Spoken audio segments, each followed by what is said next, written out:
चित स्वभावाय वंदित सरस्वती ओच्छामि परपरति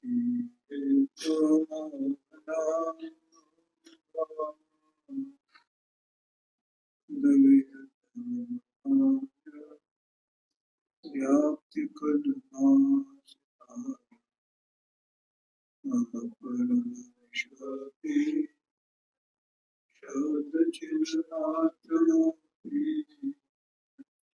भवतु समय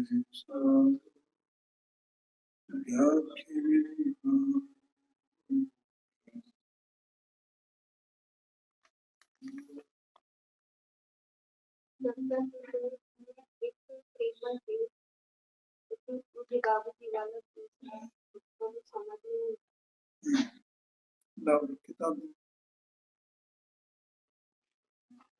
153 पेज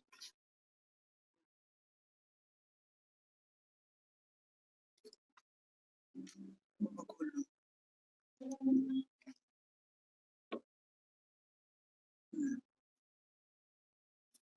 क्या समझ में नहीं आया? कौन सा पैरा है?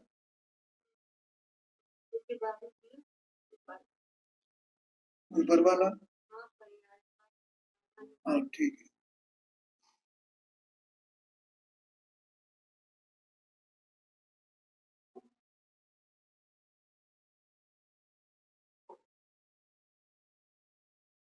देखो यहाँ पर अपने को पीछे से चर्चा चली आ रही है ना, तो यहाँ से लेनी पड़ेगी।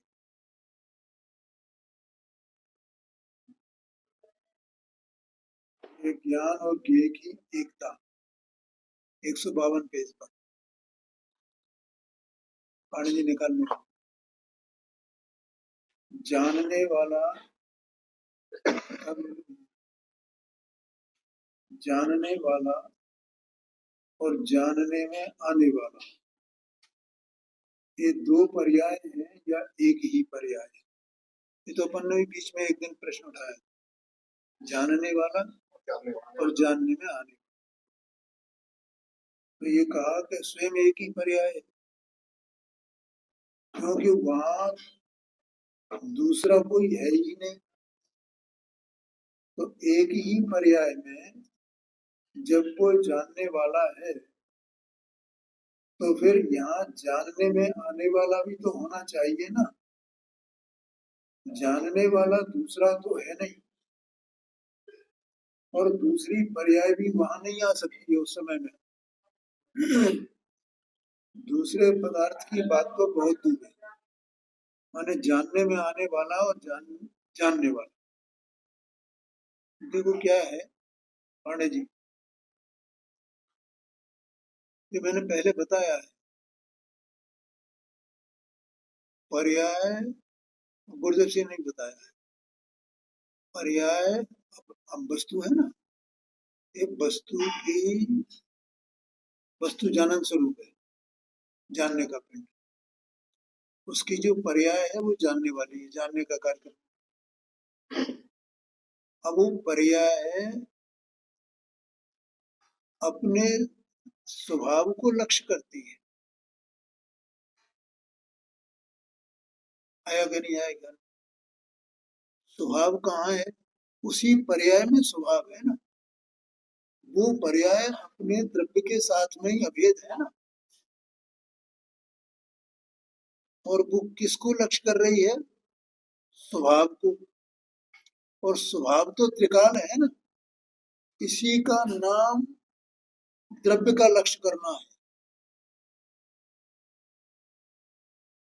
क्या कहा? द्रव्य का लक्ष्य करना माने क्या? कि जो पर्याय है वो पर्याय उसी द्रव्य के स्वभाव वाली है, इसलिए वो पर्याय अपने में ही निमग्न होती है। आया कि नहीं आएगा? माने पर्याय पर्याय में ही निमग्न होती है, पर्याय पर्याय को ही जानती है, लेकिन वहां विषय कौन है? स्वभाव। उस पर्याय में जो स्वभाव पसरा हुआ है, ये तो भेद का कथन है भैया। वास्तव में ये व्यवहार है। सच्ची बात तो ये है कि वहां कुछ है नहीं, जो वो है सो है बस। वहां द्रव्य पर्याय का भेद है कहाँ? कुछ कोई भेद नहीं है। ये तो अपन बातें कर रहे हैं उसके बारे में, इसलिए बता रहे हैं। तो पर्याय काय में झुकी है? पर्याय पर्याय में ही झुकी है ना। पर्याय में ही स्वभाव झुका हुआ है ना, मिला हुआ है ना। तो पर्याय ने पर्याय को ही जाना ना। तो पर्याय जानने में आने वाली भी पर्याय है और जानने वाली भी पर्याय है। तो ये दो पर्याय हैं कि एक पर्याय हुई? एक पर्याय। एक बात।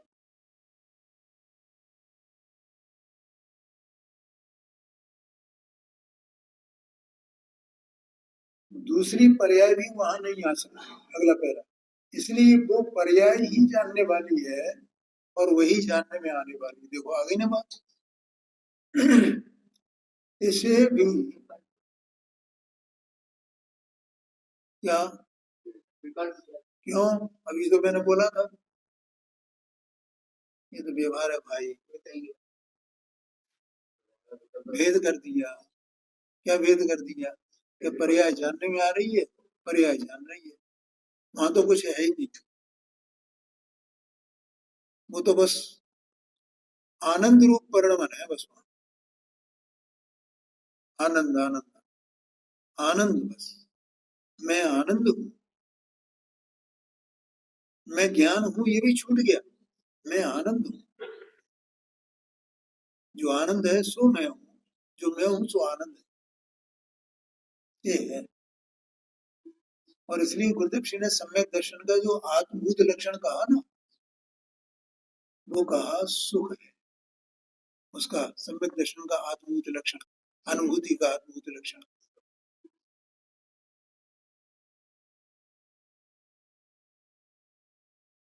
कहते हैं आचार्य ने तो कहा है कि इस क्लिष्ट कल्पना से भी क्या साध्य है। मैं तो ज्ञायक हूँ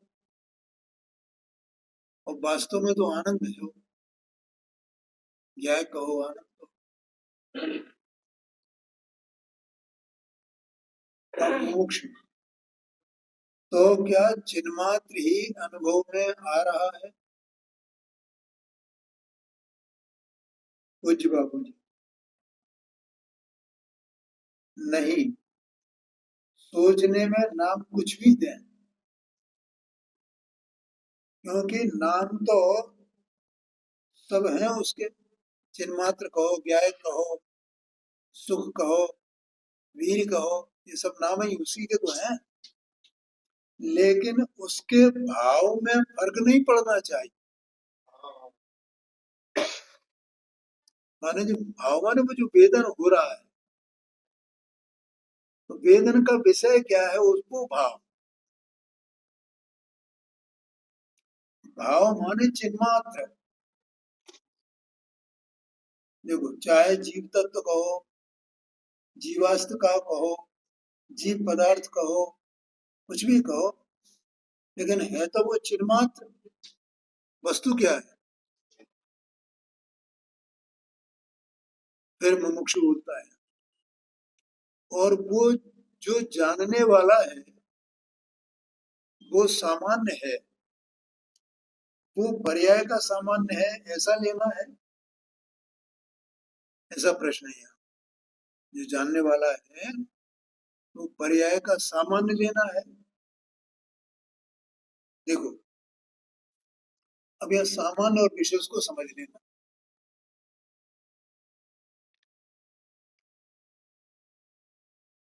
सामान्य माने क्या और विशेष माने क्या? देखो पहले मैं विशेष को बताता हूँ। ज्ञान की पर्याय में गे के निमित्त से जो गेयाकार बना, वो उस ज्ञान की पर्याय का विशेष है।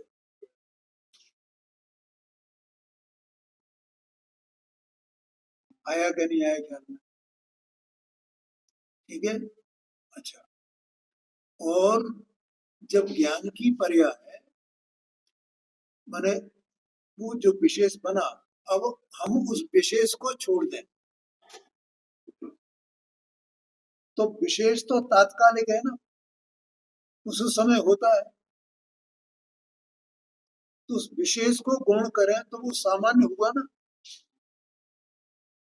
विशेष को गौण कर दें तो वो सामान्य हुआ ना, एक बार। अच्छा, विशेष कब होगा और सामान्य कब होगा? कि जब ज्ञान की पर्याय अपने ही स्वभाव में निमग्न हुई है, तो वहां कोई विशेष तो है नहीं। जैसे दर्पण को दर्पण के सामने लगा दो, समान आकार का दर्पण दर्पण के सामने, तो दर्पण में कुछ विशेष होगा? कुछ वो विशेष ही नहीं होगा। तो दर्पण में दर्पण की स्वच्छता ही भाषित हो रही है ना। और कैसी स्वच्छता? कि स्वयं दर्पण की स्वच्छता भी दर्पण में प्रकाशित हो रही, क्योंकि इसकी स्वच्छता उसमें प्रकाशित, उसकी स्वच्छता इसमें प्रकाशित। तो उसमें जो इसकी स्वच्छता प्रकाशित है इधर की, वो भी इसमें प्रकाशित हो रही है, इधर नहीं हो रही। ऐसे वहां बिल्कुल कुछ नहीं है ना, सामान्य सामान्य है ना। ऐसे ही जो पर्याय हम अपने स्वभाव सन्मुख हुई, तो वो तो वही है ना, तो वो पर्याय सामान्य हो गई ना, इसलिए वो पर्याय का सामान्य ऐसा कहा गया। इसलिए गुरुदेव को बाबूजी ने कहा, हाँ पर्याय का सामान्य माने सामान्य बना ली उसने, तो सामान्य हो गया। क्योंकि वहां अगर ज्ञान की पर्याय में भेद का विकल्प उत्पन्न हो तो वो पर्याय विशेष हो जाएगी, सामान्य नहीं रहेगी। क्योंकि ज्ञान की पर्याय ने सामान्य को विषय बनाया है, इसलिए वो पर्याय सामान्य है। यही लिखा ना, माने विशेष का तिरोभाव कर दिया तो फिर सामान्य हो गई पर्याय, माने ज्ञान ही हो गई, वहां अन्य कुछ रहा नहीं। ज्ञान भी के और ज्ञान ही ज्ञान, ज्ञानाकार हो गई, अर्थात ज्ञान ही रह गया, ज्ञान रह गया माने आत्मा रह।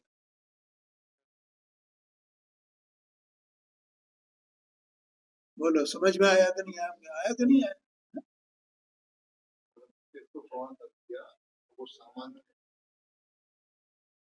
गौण नहीं किया, ये गौण तो अपन अपनी भाषा में ले रहे हैं, लेकिन वहां कोई विशेष है ही नहीं ना।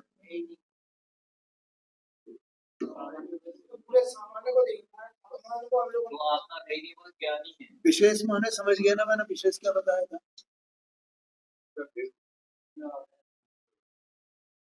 मतलब सामान्य के सिवाय अन्य के हो या भेद हो, तो भेद को जाना तो भेद का आकार बना कि नहीं बना, तो वो विशेष हुआ कि नहीं हुआ। और अन्य के को जाना तो, सात तत्व को जाना तो, छह द्रव्य को जाना तो एक बार।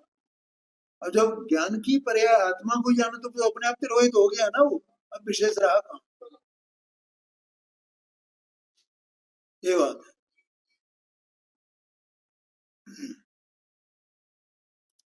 ये अंश में नहीं अटकता, माने भेद में नहीं, अंश मान भेद, भेद में नहीं अटकता। पर्याय भी भेद, गुण भी भेद, उसी को अंश कहा। जो ज्ञान स्वभाव सन्मुख होता है ना, स्वभाव में लीन होता है ना, वो अंश में नहीं अटकता। इसकी तो तूफानी चाल है। एकदम अंदर गया, भले वो एक समय के लिए हो, तूफानी चाल है। तो जो जो हेय हैं, ये माने ग्रहण करने योग्य नहीं है, जानने योग्य नहीं है, उसके चक्कर में पड़ने योग्य नहीं है। उन सबको छोड़ता जाता है। स्वयं पुरुषार्थ पूर्वक ये सारा कार्य हो रहा है, लेकिन इसमें भी हेय बुद्धि है। क्या कहा? अंतिम लाइन को पढ़ना जरा, ये अंतिम लाइन समझ में नहीं आएगी। स्वयं पुरुषार्थ पूर्वक ये सारा कार्य हो रहा है, लेकिन अब माने इस कार्य में, इस पर्याय में, इस भेद में पुरुषार्थ तो उसी का है ना, पुरुषार्थ का कार्य तो उसी का है ना। तो ये कार्य, ये मैंने इतना पुरुषार्थ किया, पुरुषार्थ ये वो पर्याय है, तो स्वभाव को पकड़ा इसने सीधा जाकर, ऐसा आशय।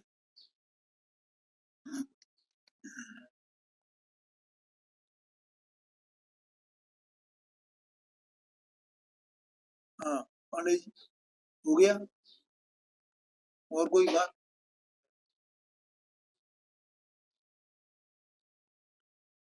चले प्रारंभ करें। इसे एक आदमी को दे। अच्छा अनुष्का,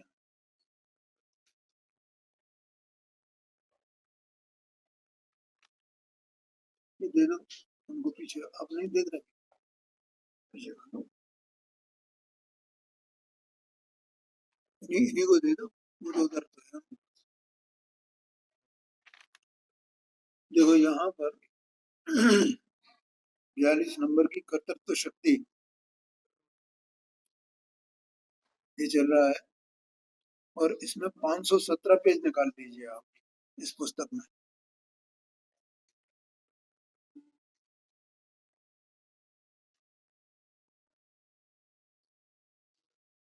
और दूसरा पैरा है बीच वाला, ये कल अपन ने थोड़ा सा प्रारंभ किया था, और इस पैरा को मैं पूरा करके फिर अपन अगली शक्ति पे चलेंगे, कर्ण शक्ति। कर्ता शक्ति का 517। पहले कर्ता शक्ति को तो समझा के नहीं समझा अपन ने। ये इसकी परिभाषा थी, भवत्ता रूप सिद्ध भाव भावकत्वमयी कर्तृ शक्ति, ऐसा है कर्ता की शक्ति। भवत्ता रूप माने जो हुआ, कार्य हुआ, भवत्ता रूप, उसको भवत्ता। और सिद्ध रूप माने जो प्राप्त किया गया, जिससे वो तन्मय है,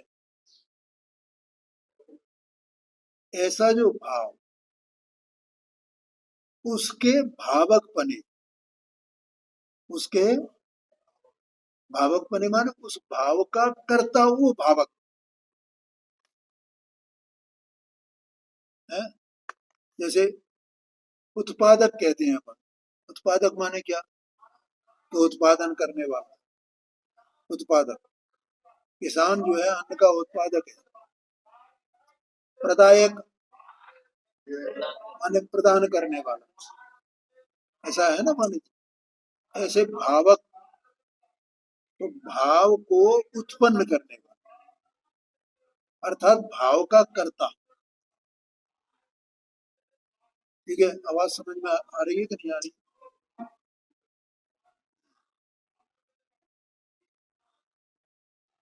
तो वो जो भाव हुआ, उस भाव का करने वाला कौन, और वो करने वाला कहाँ से आया? कि वो कर्ता शक्ति आत्मा में थी, उसमें से वो करने का भाव आया, और वही पहले कर्म भाव था, कर्म शक्ति थी, तो वो कार्य हुआ, कर्म रूप भाव हुआ, और उस कर्म रूप भाव का कर्ता भी वह आत्मा स्वयं, क्योंकि उसमें स्वयं कर्तृ शक्ति है। कल एक बात मैंने बताई थी कि यहाँ पर द्रव्य और पर्याय का भेद नहीं है, क्योंकि शक्ति है तो वैसा परिणाम है, वैसा परिणमन है। कर्तृ शक्ति है तो करने का परिणाम है, कर्ता बने का। ठीक है, वो करता है। कर्ता माने कोई बुद्धि नहीं करने की, वो नहीं लेना, पर आत्मा स्वयं ही करता है ना उसका, उस कार्य का कौन करता? आत्मा स्वयं। और यह बात अपनी पहले हो गई। दो बातें मुख्य रूप से। एक बात तो ये है कि आत्मा अपने कार्य का करता है, लेकिन विकार का या अन्य कार्यों का, अन्य द्रव्यों के कार्यों का करता नहीं है। उसकी कर्तृ शक्ति है ना, वो कर्तृ शक्ति किसका कारण है? अपने निर्मल पर्यायों के कर्तापने का कारण।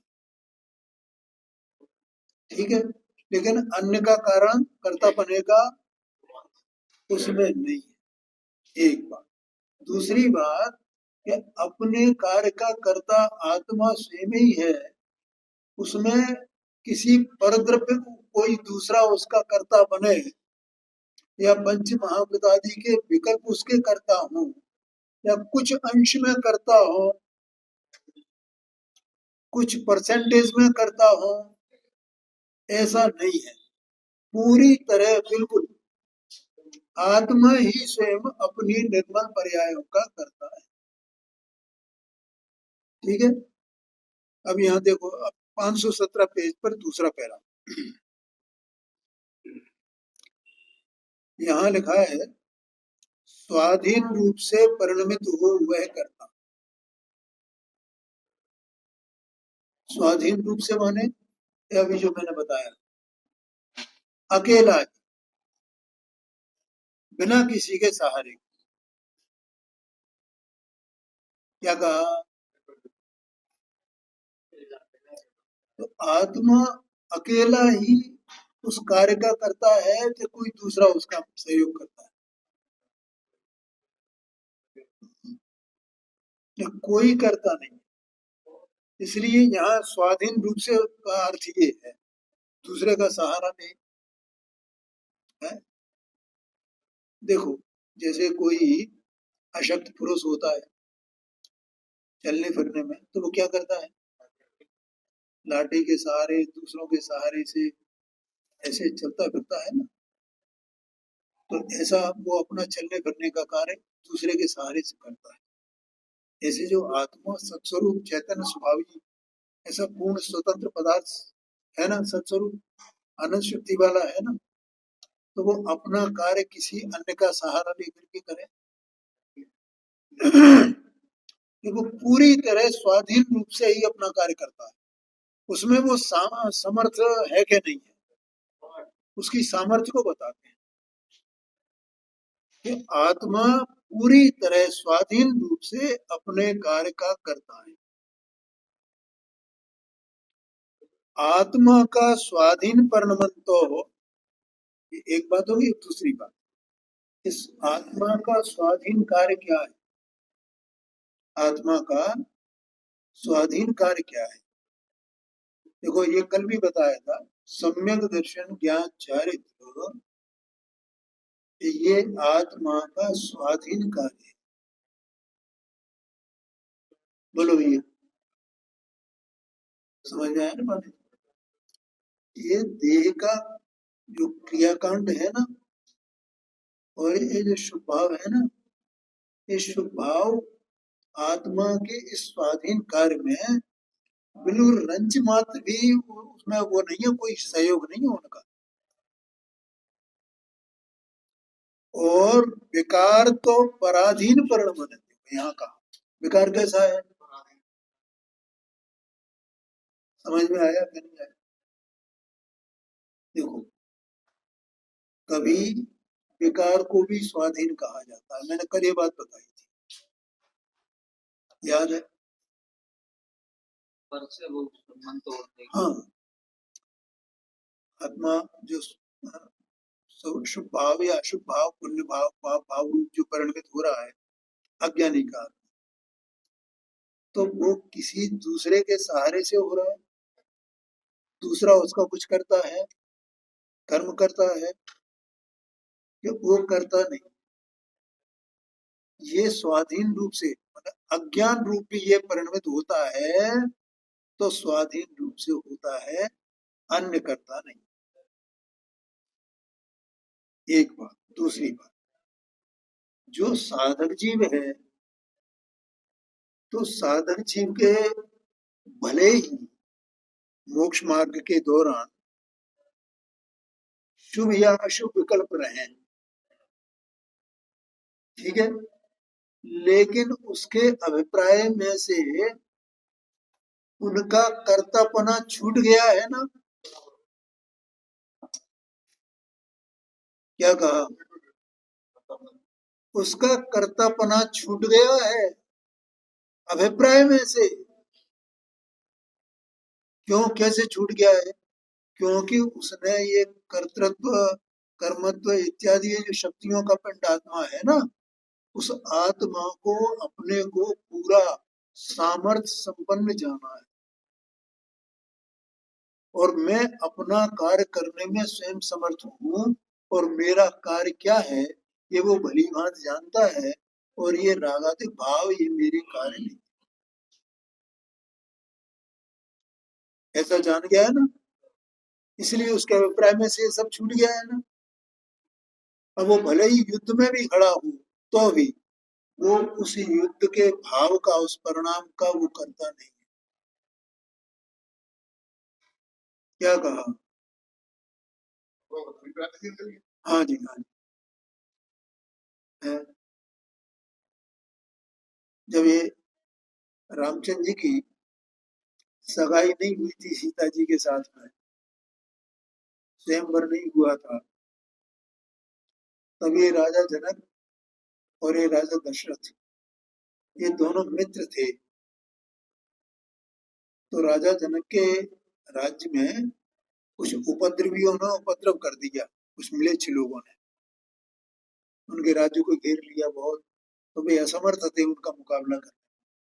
तो उन्होंने इनको, दशरथ को संदेश भेजा कि भाई मेरी आकर के मदद करो, नहीं तो मैं, मेरा राज्य मिट जाएगा, और मेरा राज्य मिटा तो आपके भी राज्य पर आंच आ सकती है। इसलिए हम दोनों मिलकर के उसको, उसका मुकाबला करें मिलेच्छों का। तो क्या हुआ कि दशरथ तैयार हो गए। तो रामचंद्र जी ने पूछा उनसे कि हे पिताश्री, आप कहाँ काय की तैयारी कर रहे हैं, कौन से युद्ध की तैयारी कर रहे हैं? ऐसे ही संदेश आया इसलिए मैं वहां जा रहा हूँ। तो वे राम और लक्ष्मण दोनों बोले, हे पिताश्री, हमारे होते हुए आपकी क्या आवश्यकता है? और वे बालक ही थे। तो दशरथ ने बोला, यार भाई आप बालक हो, आपसे नहीं संभलेगा, मुझे ही जाना पड़ेगा। तो बोले कि नहीं नहीं, आप कैसे, क्या ऐसा कैसे समझते हो आप, मुझे जाना पड़ेगा? अगर हम जो है उसको नहीं कर पाए तब आना, आप तैयार रहना, हम जा रहे हैं। और वे गए, और गए तो सब उन्होंने, मतलब भगा दिया सबको, और वे उनमें से कुछ मर गए, बहुत बहुत तो मरे। तो बोलो, रामचंद्र जी ने उनको मारा क्या नहीं मारा? लिखा है उसमें, मारा, काट दिया। तो शायद सम्यक दृष्टि तद्भव मोक्षगाम, वे उस मारने के परिणाम के कर्ता बने क्या? ओ, ख्याल में आया कि नहीं? ऐसे ज्ञानी की दशा होती है भाई, वो उस काल में वैसा विकल्प, चतुर्थ स्थान है ना, तीन चौकड़ी कसाय का सद्भाव है ना, उसके उदय में इस प्रकार का परिणाम आ सकता है ना, कि कोई हमें नुकसान पहुंचा रहा है तो हम उसको हटाएं, और फिर भी नहीं हट रहा है तो फिर क्या करें हम? तो हम अपने नुकसान को तो बचाएंगे ना। तो ये अन्याय कर रहा है तो क्या करें? ऐसा विकल्प आएगा क्या नहीं आएगा मोहनी कर्म के उदय से, क्योंकि अभी मोहनी कर्म बैठा है। लेकिन ज्ञानी को ऐसा होने पर भी उसे उस परिणाम में कर्ता भाव नहीं है पांडे जी। क्या कहा? अच्छा, अगर मान लो अज्ञानी होए और वो मारे तो कहाँ जाएगा? नरक में। और ज्ञानी मारे तो मोक्ष, स्वर्ग। किस किस बात का अंतर है ये? और कार्य बाहर में एक से हो रहे हैं, किस बात का अंतर है? वो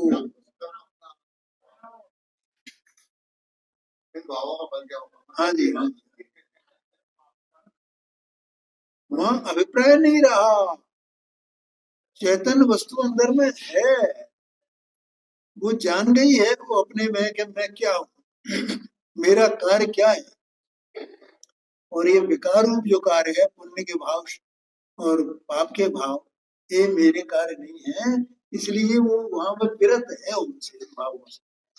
वे भाव तो अपने स्वकाल में आने योग्य सो आएंगे, वो तो उनका ज्ञाता है, ऐसा आशय है। तो यहाँ कहते हैं देखो, आत्मा का स्वाधीन परिणमन तो सम्यक दर्शन ज्ञान चारित्र है, और विकार तो पराधीन परिणमन है। ये बात मुझे बतानी थी। विकार कैसा है? ये साधक जीव की बात है भैया। जिसके सम्यक दर्शन ज्ञान चारित्र प्रकट हुआ है, उस साधक जीव की बात है, उसके लिए विकार का परिणमन वो पराधीन परिणमन है। आया कि नहीं आया? कोई अज्ञानी ऐसा मानने लगे तो उसको खबर नहीं है भैया, ये अज्ञानी के लिए नहीं है बात।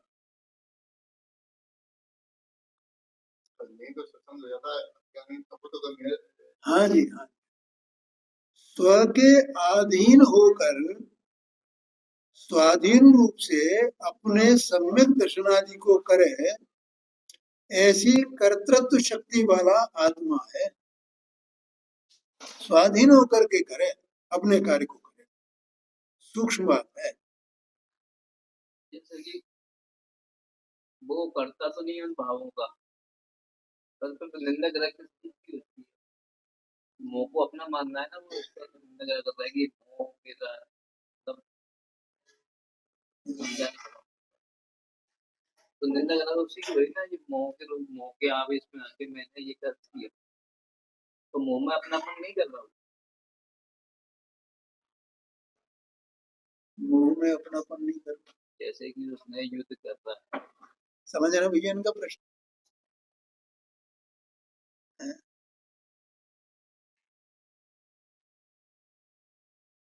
उसमें आत्मा का क्या गुण है? बोलो, कोई बताओ, मुझे जवाब दो। ये प्रश्न का उत्तर देना है ना। आत्मा क्या है? कौन है आत्मा? निंदा ग्रह किसने की?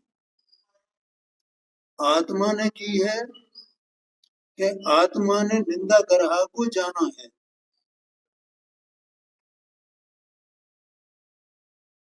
क्या कहा?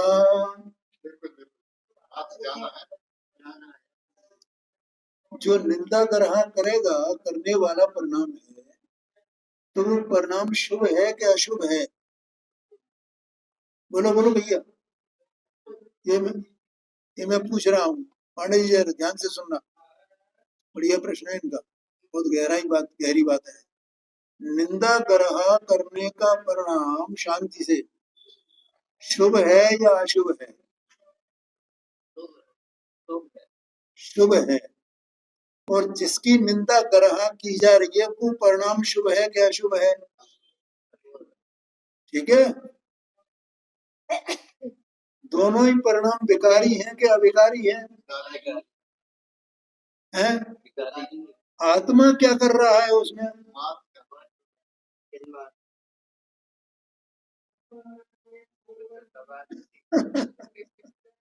तीन तीन परिणाम एक साथ चल रहे हैं, शुभ भी अशुभ भी और जानना जानना। हमने परिणति में परिणतियां 3 प्रकार की होती है।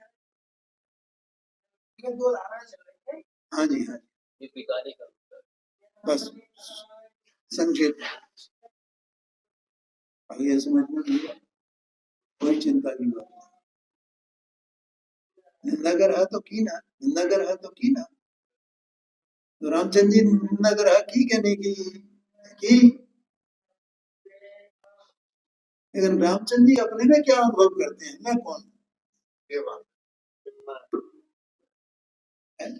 जिस मोहनी कर्म के उदय से वो परिणाम आया मारने का, उसी मोहनी कर्म के उदय से वो निंदा ग्रह का परिणाम आया।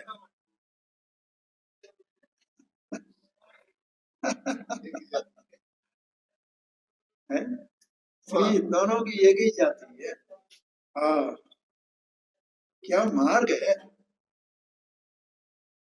सच्चा मार्ग तो यही है, वास्तव में विश्व में कहीं दूसरा कोई मार्ग है?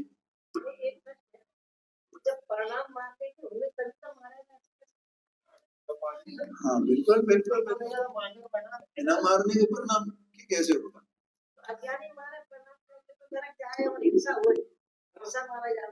हाँ जी, नहीं हिंसा तो होगी।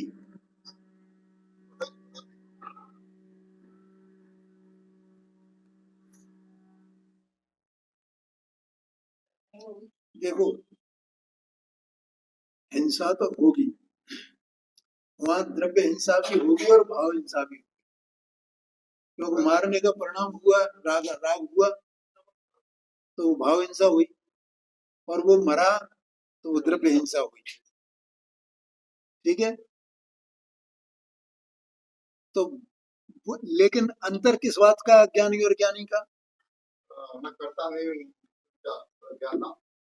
ज्ञानी ज्ञाता है, मतलब अंतर जो है वो मिथ्यात्व का है।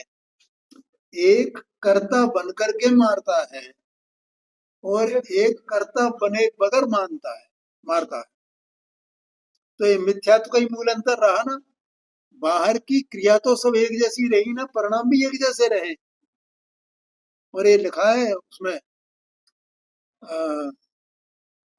अपना क्या नाम, कलश टीका में 67 नंबर का कलश है, उसकी व्याख्या में लिखा पांडे राजमल जी ने कि भैया ज्ञानी की और अज्ञानी की क्रिया एक सी, परिणाम एक सी, फिर अंतर किस बात का है? एक को बंद होता है और दूसरे को बंद नहीं होता है। क्या कहा? वो कर्ता कर्म अधिकार का है वो 67 नंबर का कलश। ये अंतर समझ में आया ना? इसलिए पांडे जी क्या करना चाहिए अपने को?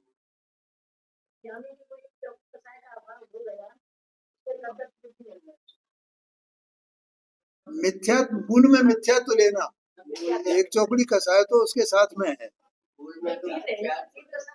हाँ, तो मूल में मिथ्यात्व को लेना, दर्शन मोहनी के निमित्त से जो होने वाला मिथ्यात्व, वस्तु स्वरूप की विपरीतता, विपरीत अभिप्राय, विपरीत अभिनिवेश, वो है मूल में। दोनों प्रकार के परिणाम वो सब है, मतलब उसकी तो दृष्टि स्वभाव है ज्ञान। हाँ जी, हाँ जी, हाँ हाँ जी, हाँ जी, हाँ जी, हाँ। और ये तो प्रत्यक्ष हिंसा है, ज्ञानी से अप्रत्यक्ष हिंसा भी होती है। अब जैसे वो चक्रवर्ती, भरत चक्रवर्ती का दूसरे चक्रवर्ती जितने हुए, सबका कहा, सबका अपना अपना प्रमाण है, काल का अलग के भरत चक्रवर्ती 60,000 वर्ष लगे थे विजय में, तो 60,000 वर्ष लगे तो 60,000 वर्ष में हिंसा नहीं होगी, यहाँ से वहां तक घोड़े दौड़ते होंगे, ये होता होगा वो होता होगा, कितने कितने जीव राशि रहती है, और मुझे दिग्विजय करनी है, ऐसा परिणाम था कि नहीं था? तो परिणाम भी अपने आप में अशुभ परिणाम है, तो अहिंसा हुई क्या नहीं, वैसा राग था क्या नहीं था? सब था, लेकिन तो भी उसी भाव से मोक्ष चलेगा, और अज्ञानी करे तो नरक में जाए, तो गए हैं नरक में। चक्रवर्ती भी नरक में गए, 2 चक्रवर्ती नरक में गए। कोई वही कहते हैं ना, भरत भरत हमारा है, वो कहना पास छूटेगा, तो ऐसा भी कराया था। हाँ जी, देखिए आप, बोलो समझ में आया ना। इसलिए ज्ञानियों ने क्या कहा कि भैया ये जो मिथ्यात्व है ना, ये सबसे बड़ा दुश्मन अपना मिथ्यात्व ही है और कुछ नहीं। तो ज्ञानी तो अपने को उसके ज्ञान में अपनापन काय में प्रकाशित हो रहा है, अपने ज्ञान में। अपने ज्ञान में अपनापन किस में प्रकाशित हो रहा है? अपने द्रव्य में। लेकिन अपने विकार भाव में उसका अपनापन प्रकाशित नहीं हो रहा। बोलो भैया समझ में आया? हाँ जी, आगे चलते हैं। देखो, स्व के अधीन होकर स्वाधीन रूप से अपने सम्यक दर्शनादि को करे, ऐसी कर्तृत्व शक्ति वाला आत्मा है। ऐसा कर्ता को जहां लक्ष्य में लिया, कर्ता माने आत्मा अंदर, कर्तृ शक्ति वाला आत्मा स्वयं कर्ता हुआ ना, वहां साधक पर्याय सम्यक दर्शनादि की सिद्धि हुई। सिद्ध रूप भाव ऐसा आता है ना, तो सम्यक दर्शन की सिद्धि हो गई ना। और उस सिद्ध रूप भाव के कर्ता रूप से आत्मा परिणमित हुआ। लगाए लगाए कि नहीं लगाए? देखो देखो देखो, ये गुरुदेव जी की बात है भैया। आत्मा उसके उस जो सिद्ध रूप भाव है, उस सिद्ध रूप भाव के कर्ता रूप से परिणमित हुआ। ये मैंने कल भी बोला था और आज भी बोल रहा हूँ, अभी बोल भी दिया है कि यहाँ द्रव्य और पर्याय का भेद नहीं करना। एक गुरुदेव सिंह बोल से स्पष्ट हो रहा है ना, परिणमित हुआ ना आत्मा, कर्ता शक्ति वाला कर्ता होकर के परिणमित हुआ। ये कोई भेद की बात है नहीं, विकल्प की बात है नहीं भैया, ये तो वस्तु है और उसका परिणमन इस प्रकार का होता है, उसका ज्ञान करा है। अर्थात हाँ, वह धर्मी हुआ, धर्मात्मा हो गया। आत्मा है वह अपने धर्म से संपन्न हो गया, सम्यक दर्शन ज्ञान चारित्र से संपन्न हो गया। इसका मतलब आत्मा धर्मात्मा हो गया, धर्मी हो गया, साधक हो गया। इस प्रकार से यहाँ कर्तव्य शक्ति की पूर्णता हुई। अब करण शक्ति लेते हैं अपन। देखो,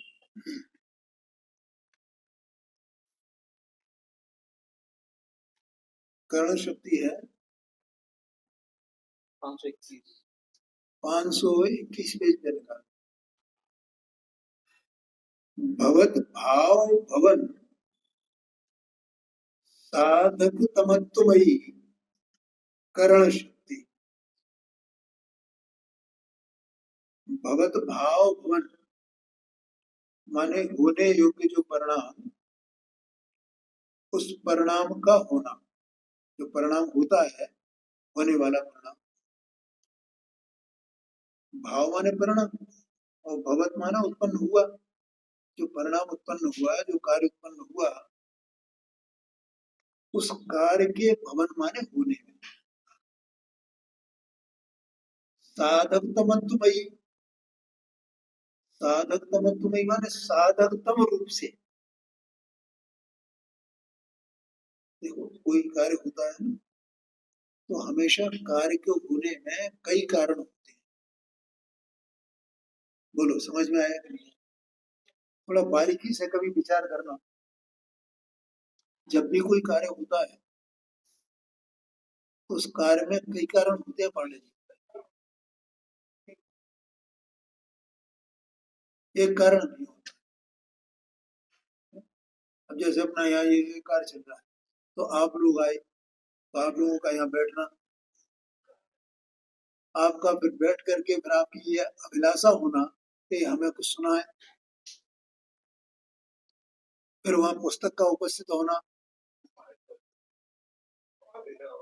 एक कार्य होने में अनेक कारण हुए ना। फिर ये सुनाने वाले के अंदर में ऐसा सुनाने का परिणाम होना।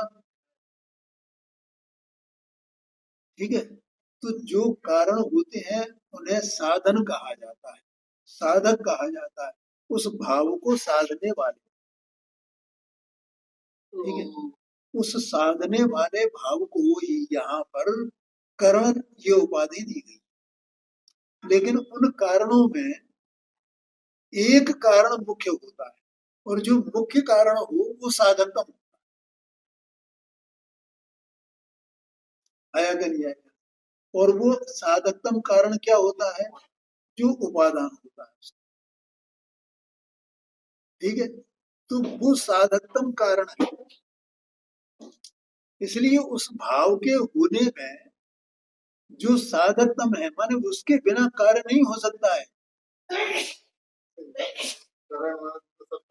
हाँ जी, हाँ जी, एक बात पंडित साहब मोक्ष प्रकाशक में लिखा है, 9वें अधिकार में लिखा है, एक कार्य के होने में कारण है। लेकिन कोई कार्य ऐसा हो, वो कोई जो कार्य होता है उसका एक कारण ऐसा होता है कि उसके होने पर कार्य हो ही हो, न हो ऐसा नहीं है, ऐसा कारण होता है। उन्होंने उदाहरण दिया मोक्ष का, कि सम्यक दर्शन ज्ञान चारित्रिक होने पर मोक्ष होता ही होता है। फिर उसमें मुनिपना भी जो है वो कारण है, माने देह की नग्नता, मुनिपना, ये सब उसमें कारण है। लेकिन वो होए, मुनिपना होए बाहर से, नग्नपना होए, किसी का मंडन होए, तो होए और ना होए। लेकिन ये अगर सम्यक दर्शन ज्ञान चारित्र हुए है तो उसका मोक्ष हो ही हो। तो इसका मतलब सम्यक दर्शन ज्ञान चारित्र वो मोक्ष का साधकतम कारण है। तो ऐसे जीव की जो निर्मल पर्याय हुई, निर्मल पर्याय रूप जो कार्य हुआ, जिसका कर्ता ये जीव है, तो वो किस साधन से ये करे कि जिससे वो कार्य हुए, न हो ऐसा प्रश्न ही नहीं है। तो उसका साधकतम कारण कौन है? वो साधकतम कारण का कारण ये आत्मा की कर्ण शक्ति है। आया कि नहीं आया? उस कर्ण शक्ति में से वो कर्ण शक्ति उसका साधकतम कारण है, तो वो पर्याय में परिणत होती है, ऐसा आशय है। ठीक है, समय हो गया, आगे चलते हैं।